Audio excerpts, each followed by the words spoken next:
गोजेगाव येथील शेतकरी रमेश सांगळे आमच्या परिसरात रोहित व रानडुकरे यांच्या मोठ्या प्रमाणावर हजूत झाला असून परवा संध्याकाळी गोजेगाव परिसरातील 10 ते 15 एकर तूर व गहू वन्य प्राणी डुक्कर व रोही यांनी उद्ध्वस्त केला आहे।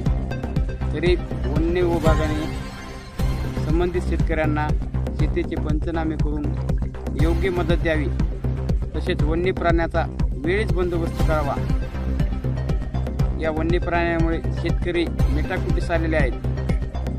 गोजेगाव येथील शेतकरी लक्ष्मण सांगळे, पंढरीनाथ नागरे, यादव सांगळे, गजानन सानप, रमेश सांगळे इत्यादी अन्य शेतकऱ्यांच्या शेतातील तूर व गहू यांचा रानडुकरांनी आणि रोह्यांनी मोठ्या प्रमाणावर उपद्रव केल्यामुळे शेत शिवारात मोठ्या प्रमाणावर शेतीचे प्रचंड नुकसान झाले आहे। तरी वन विभागाने वेळीच वन्य प्राण्याकडे लक्ष द्यावे असे शेतकरी वर्गातून मागणी होत आहे। रमेश सांगळे,